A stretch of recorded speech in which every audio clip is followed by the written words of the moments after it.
welcome back to What Do You Believe?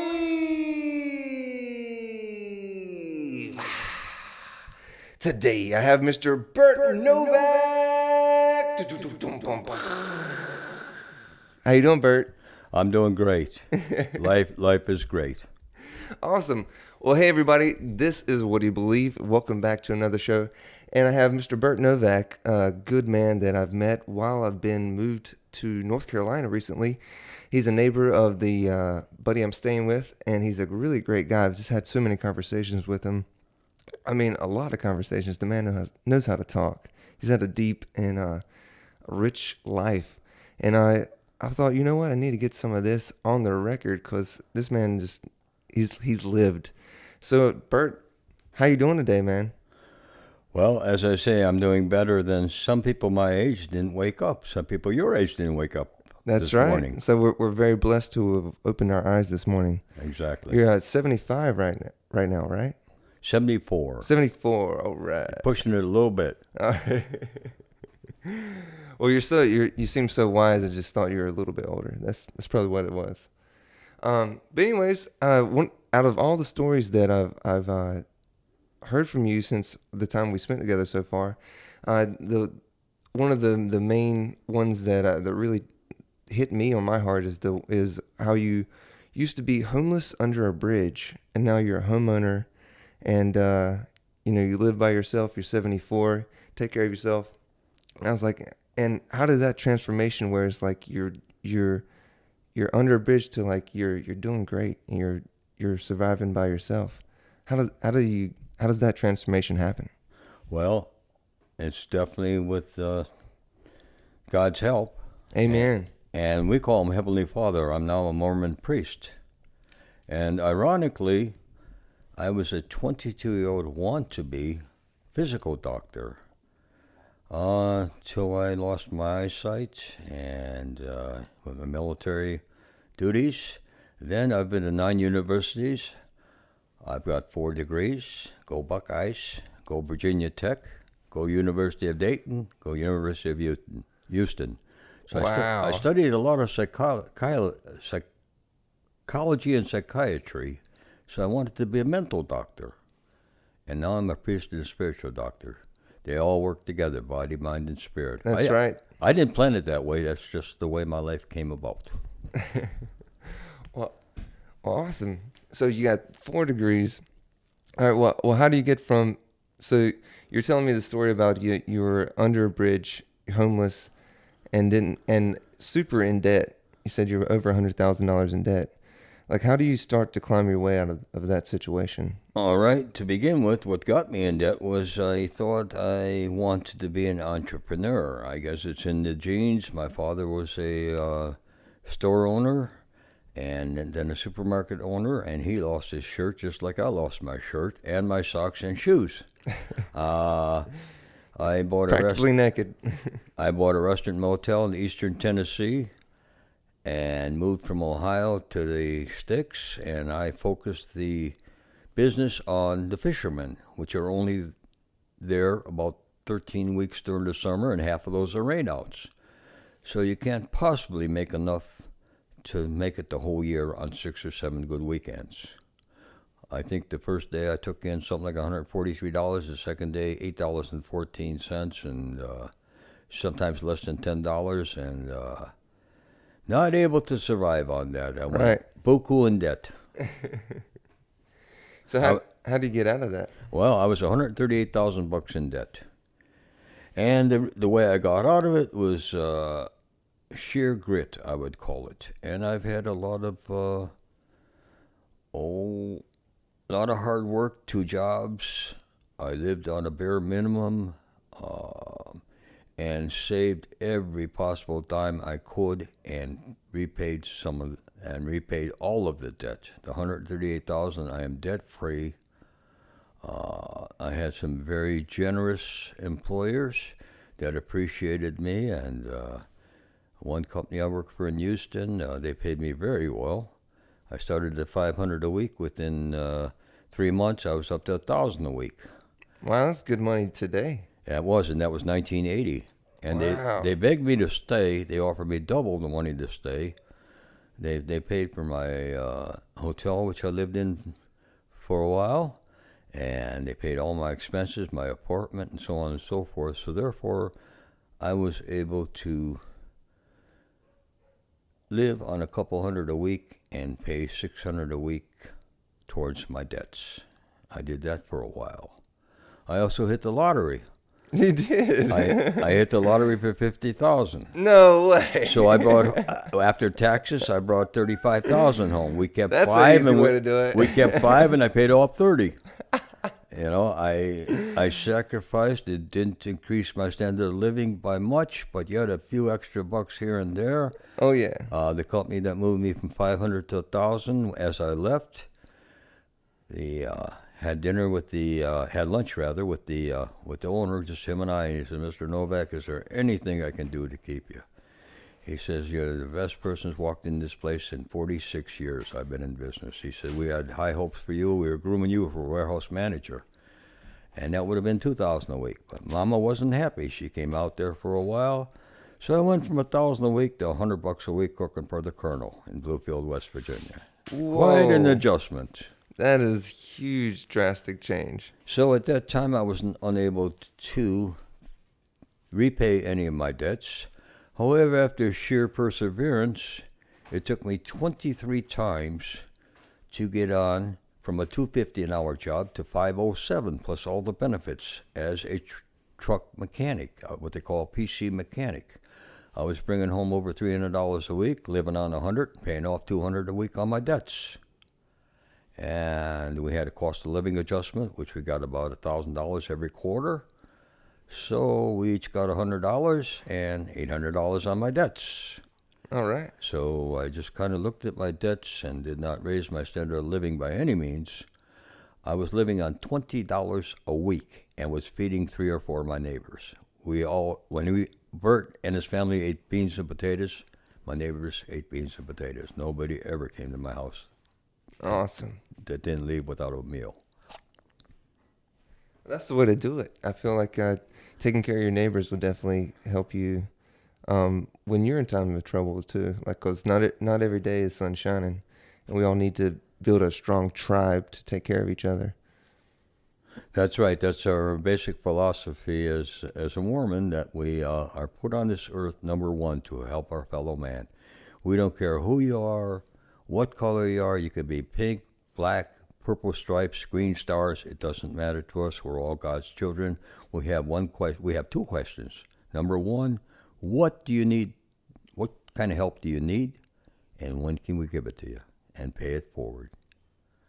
I think it would be a better world if we all lived that way. As a matter of fact, when I was homeless under a bridge, I hadn't eaten in about 3 days.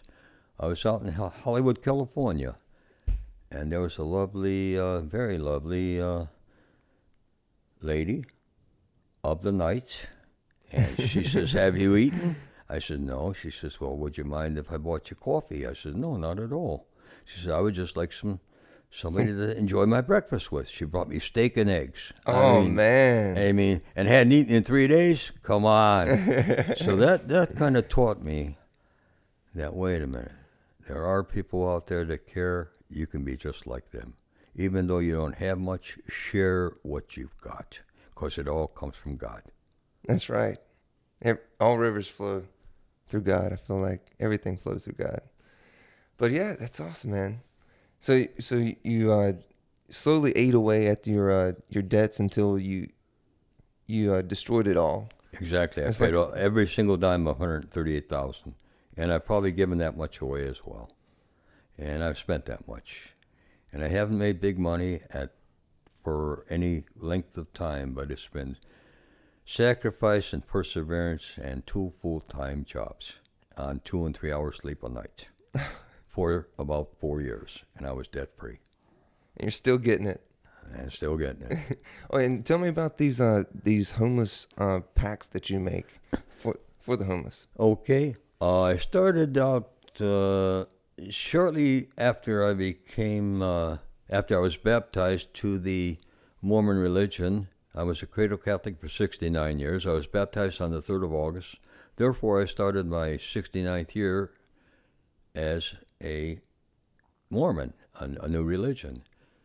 It appealed to me very much because they are so frugal and so giving and so caring for everybody. So I started once a month. I would give them a large toothpaste, a brand new toothbrush, a, uh, a bar of soap. I have a hand towel. I have a notebook. I have a pen and a razor. And there's 8 items that I put, and I put it all in a hand towel and put a rubber band around it. And now I'm passing out one a week and sometimes 2 or 3 a week.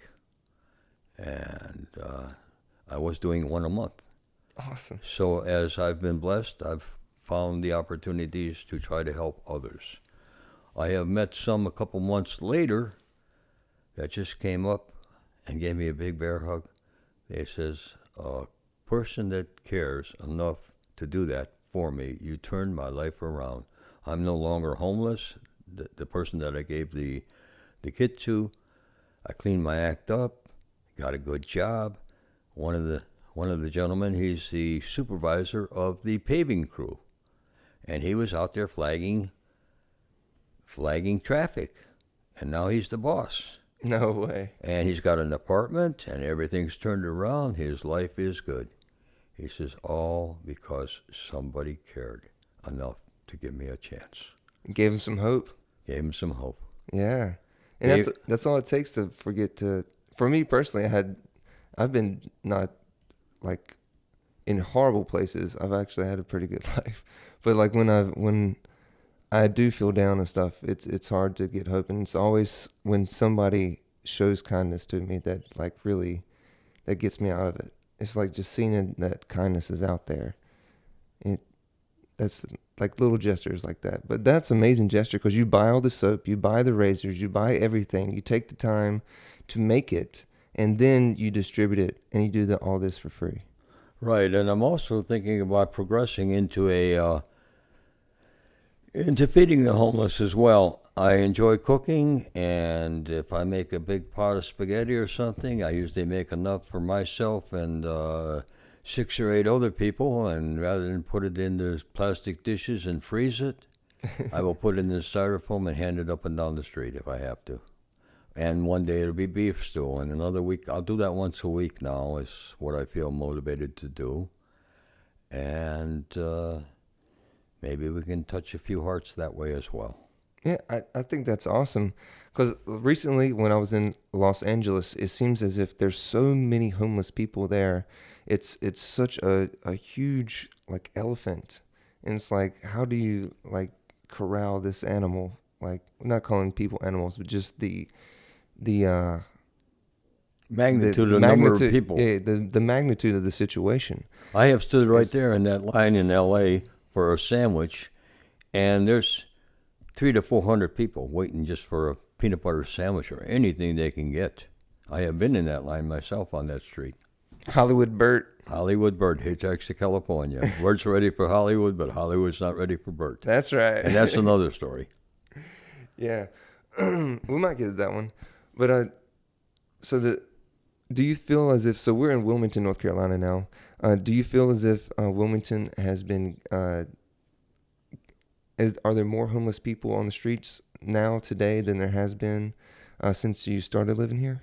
I've been here now 7 years, and I can see definitely the increase. I would say there's twice as many at least, if not more. And that seems to be the norm rather than the exception. Every place I go, I'll bet in Los Angeles, where there are 300 and 400 in the line, I'll bet there are 700 and 800 in the line nowadays. And their families with children, and some people are just one paycheck away from being homeless. Those that live from check to check, and it's out of necessity. If they have a couple children, it takes a few bucks to get by. If they're making minimum wage of $7.25 or even $12 an hour to support a spouse and 2 children, some people need to try to do that for a while to see the reality of life, to see what it's really like. I think some of our senators and congressmen should live that life for a week or so. I agree to that, and I feel like if they make the rules for our health care too, they should have to pay for health care too.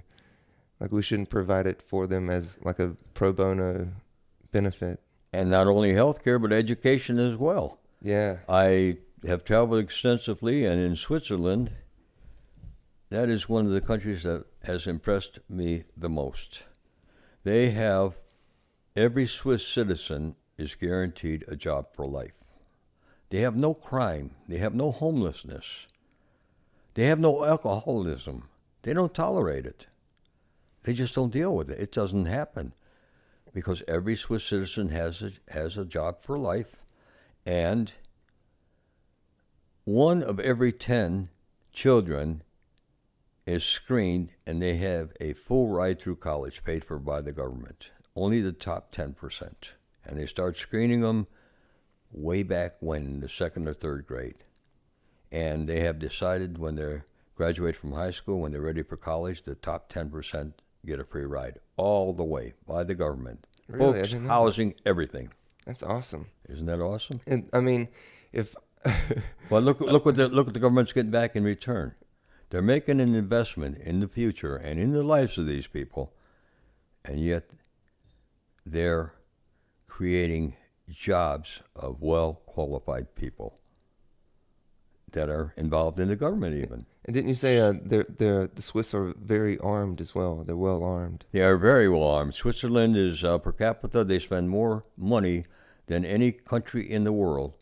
However, they've been a neutral country, haven't fought a battle in 750 years or more. Nobody messes with them because they're like the Buckeyes. They take care of business and get the job done. 3 yards in the cloud of dust, but who's the winner? That's right. That's right. And they got the pocket knives too, so watch out. The Swiss pocket knives. Awesome. Well, what can we do? Well, other than so I think what you're doing is amazing. That's one of the reasons why I wanted to interview you, is about your giving. But what do you think, like the average person, or because I mean you're the average person, we're all average people. But what do you think other ideas that people can do to help the homeless? Well, things such as what I've done, everybody can do something to help somebody, even if you only help 1 a month. That's 1. You may have to do these care packages or so on, I call them, or whatever, or feed them or something. You may do this 1 a month for 2-3 years before you see any results. But keep on keeping on, and sooner or later you will touch that heart that will change that life. And what that makes you just want to give more and more and more, because you know it can happen. If it can happen once, lightning can strike twice or 3 times or 6 times. But it's perseverance. We can all make that little sacrifice 1 meal here and there, take the money that you would have spent to that, give that to the homeless. I never give them cash. I'd rather buy them a $10 meal as give them $1 cash, because I'm not feeding their addiction problem. And Feeding a stomach. You're feeding their stomach. Exactly. Now it's coming back right now. It was kind of, I wasn't hearing it right, but now it's back to where it was. Gotcha. All right, well let's talk real fast about this Hollywood Bert and end this on a lighter note. So tell me about how Hollywood Bert came along and how Holly wasn't ready for Bert. Okay, Hollywood Bert. I was a PC mechanic, preconditioning mechanic, working at White Motors for twice the money that I was making at Pulaski Furniture. They had 4,000 people for 1,500 jobs. So obviously, with the benefits and everything, it was unbelievable. So I became somewhat of a local celebrity. I was laid off due to, after a year and a half, due to cutback in the workforce. And finding the time on my hands, I knew a friend of mine that I went to high school with that was out in L.A. So I called his father, got his number, and he says, "Sure, come on out." Well, meanwhile, I had watched some of the game shows, and I saw Card Sharks was my favorite. So I thought, wow, would I like to be a contestant on that someday? So I hitchhiked out to California. I had one. I was in the in the Atlantic Ocean at Virginia Beach. I hitchhiked and put my foot in the Pacific Ocean. I think it was 128 hours later. Wow. I logged all the rides. I think it took. I don't recall the exact numbers on it right now, but it was the headlines of page number 6, and everybody's calling me Hollywood Bert. It was on the radio. About a 45-second segment ran 3 times on the radio. I still have a cassette of that. And I tried out to be a contestant in the game show, and somebody had told me that you're trying out the wrong time of year. With the tourist season, you need to wait till October, November, and they come into bars and the contestant coordinators and say, "Hey, you want to be on a game show?" "Nah, I don't want to be on a game show. I'm not ready for it," or whatever. "Come on, we got sports coats, we got ties. We'll dress you up, make you look like. Come on." "Nah, come on. I just want to drink my beer. Having the beer on me. Come on." Yeah, And throw anybody in there, huh? Yeah, anybody and everybody. So he says, even those that don't want to be game show contestants. Well, I did. There were 30 of us that tried out for the Card Sharks. In other words, they would ask questions like, we polled 100 people and we said, how many out of 100 mailmen how many were bit by a dog? My guess was something like 72. The answer was 74. I was the highest number possible out of 10 answers. Okay, you're one of the 6 that are staying. So 6 stayed, and they put us in pairs of 2, and we had to play a game with the contestant coordinator, and only one person was going to make it out of the 6.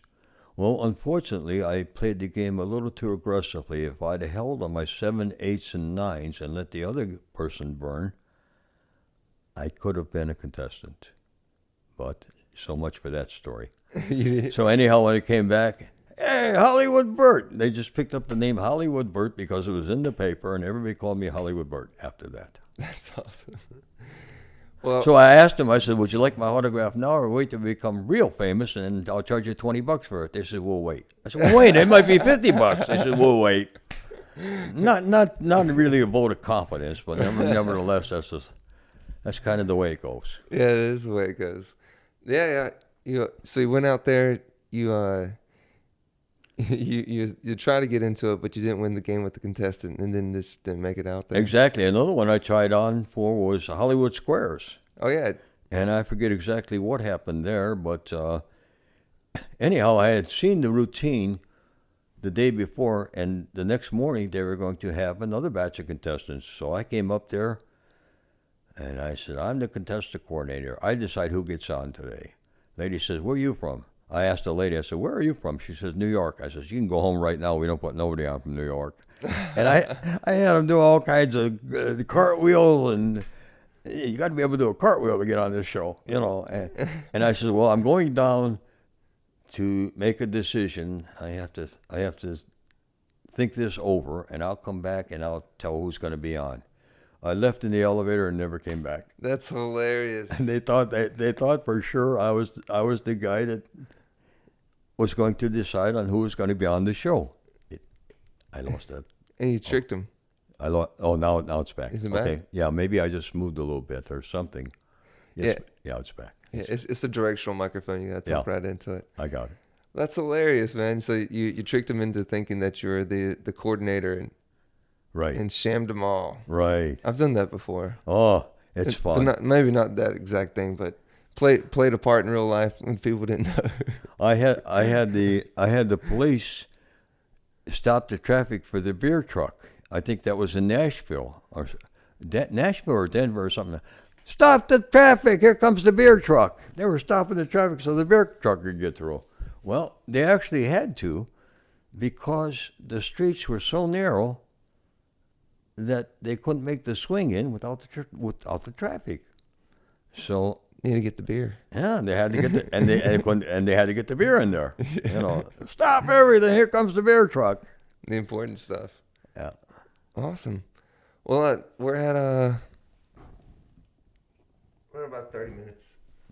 We're about 30 minutes. Anything else you want to share with us today? Well, when I was in Germany, they have, and this is the way I end a lot of my. I testify not always every month, but in our church we fast the first Sunday of every month. We're 16 million strong around the world, and 16 million Mormons fast and give that money to those that need it, whether it be $2 or $20, and it makes you feel good to do it. The food tastes better when you know that somebody else is eating that would have not been eating because of your efforts and sacrifice. But I also always kind of end it by saying there's three words in Germany. No matter what you say, or what question you ask, they have the same pat answer. If I were to say, from Wilmington, how far is Carolina Beach? Immer grater Aust. How about Chicago, Illinois? Immer grater Aust. L.A., Immer grater Aust. What? Translated, basically that means you're not there yet, but keep on doing what you're doing, you'll get there. They always use that also for not only distance, but for if you're trying to lose weight, if you're trying to improve your life, if you're trying to work out and build your body, whatever it is, keep on doing what you're doing, you will get there. And that's what I end a lot of my conversations with. You're not there yet. I'm not the man I used to be, but I'm not the man I want to be, but thank God I'm not the man I used to be. Amen to that. Well, awesome. Well, thank you, Bert, so much for taking the time and talking with me today and sharing your life and your projects. I really appreciate it. And we're going to wrap this up, and make sure you tune in to the next episode of What Do You Believe? And I hope you all have a great day. Take it easy.